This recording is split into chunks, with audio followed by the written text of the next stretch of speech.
ఓం గురుభ్యో నమః. Hi friends, welcome to our Swastik educational channel. AP Hindi 8th class Makarand. ఈ text book పేరు మకరందము అనమాట. ఓకేనా, మకరంద్ సెమిస్టర్ 1. ఇక్కడ మనకు ఉండబోయే లెసన్స్ సన్నద్ధత పార్ట్, అంటే ఫస్ట్గా ప్రిపరేషన్ ఇచ్చే లెసన్స్ ఉన్నాయన్నమాట. సో మన వొకాబులరీని, మన పాతగా ఉన్న మనం మర్చిపోయిన విషయాల్ని, కొన్ని క్రియేటివిటీ విషయాల్ని మనకి ఇక్కడ నేర్పించడం జరుగుతుందన్నమాట. ఫస్ట్ నుంచి లాస్ట్ వరకు మనం ఏమైతే నేర్చుకున్నామో దాన్ని రివిజన్ ఇవ్వడం జరుగుతుందన్నమాట.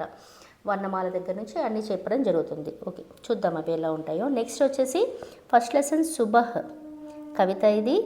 తర్వాత తెనాలి రామ్కి చతురాయి కహానీ. నెక్స్ట్ శ్రీహరికోట వార్తాలాప్, అంటే కాన్వర్జేషన్ ఉంటుంది. కిసాన్ కవిత. కూడేదాన్ ఆత్మకథ. మిత్రుకో పత్ర గోల్ సంస్మరణ అనమాట. ఓకేనా, ఇది మనకి ఇండెక్స్ రూపంలో వస్తుంది. నెక్స్ట్ యాజ్ యూజువల్ రాష్ట్రగాన, ఇక్కడ ఏమేమి రూల్స్ అంటే టెక్స్ట్ బుక్ ఇలా ఉంటుంది. సన్నద్ధత పార్ట్ 8th క్లాస్ అన్నది డే 1లో మనకి వర్ణమాల నేర్పిస్తారు, బారక్కడి నేర్పిస్తారు, మాత్రాయి గుర్తించడం నేర్పిస్తారనమాట. ఇక్కడ మాత్రాయి రాయించడం జరుగుతుందన్నమాట.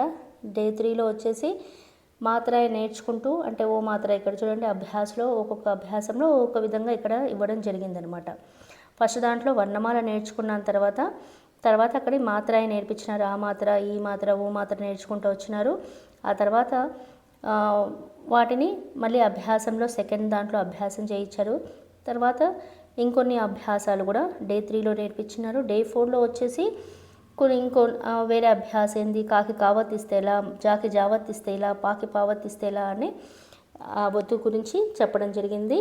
నెక్స్ట్ డే 5లో వచ్చేసి కొన్ని వర్డ్స్కి మీనింగ్స్ నేర్పిస్తారు, అంటే గ్రామర్ టాపిక్స్ ఇక్కడ ఇవ్వడం జరిగింది. ఆపోజిట్స్ ఇచ్చారు, మీనింగ్స్ ఇచ్చారు, వచనం నేర్పిస్తున్నారు. నెక్స్ట్ డే 6, దీని 6th ఏం నేర్పిస్తున్నారు, రిలేషన్స్ గురించి నేర్పించారు. తర్వాత ఎలా సంకేత అర్థాలతో మనం, అంటే సంకేతాల నుంచి ఎలా రాయడం, ఇవన్నీ 6th 7thలో మీరు చేసినట్టువే మళ్ళీ బాక్సెస్లో వర్ణ పెహలీలో నుంచి తీసి ఇక్కడ పక్కన రాయడం. ఏ వర్డ్స్ అయితే మీరు క్యాప్చర్ చేశారో అది పక్కన ఫిలిప్స్లో రాయడం ఉంది. దీని 7లో వచ్చేసి, అంటే 7th డే రోజు వచ్చేసి ఫ్రూట్స్, తర్వాత కొన్ని ఫ్రూట్స్ నేమ్స్, కొన్ని కలర్స్, కొన్ని ఫ్లవర్స్, ఆటలు పాటల గురించి, తర్వాత కూరగాయల గురించి, నదుల గురించి, సిటీస్ గురించి ఉంది. తర్వాత బేమేల్ శబ్ద మిస్ మ్యాచ్ వర్డ్స్ ఏవైతే ఉన్నాయో ఆ బాక్సెస్లో చూసి రాయడము 7th డేలో ఉందన్నమాట. నెక్స్ట్ 8th డేకి వచ్చేసరికి రేఫ్, అంటే రామాత్ర గురించి ఎక్స్ప్లెనేషన్ ఫుల్గా ఇవ్వడం జరిగింది. దాని గురించి ప్రాక్టీస్ చేయించడం జరిగింది. 9th డే దీని 9 వచ్చేసి ఇక్కడ ఏం జరిగిందంటే అభ్యాస కార్యక్రమాలు ఇచ్చారు. దీంట్లో కొన్ని వర్డ్స్ ఇచ్చి సంజ్ఞ, సర్వనామం, విశేషణ గురించి ఇవ్వడం జరిగింది. పదాలు ఇచ్చారు, ఫిలప్స్ ఇచ్చారనమాట.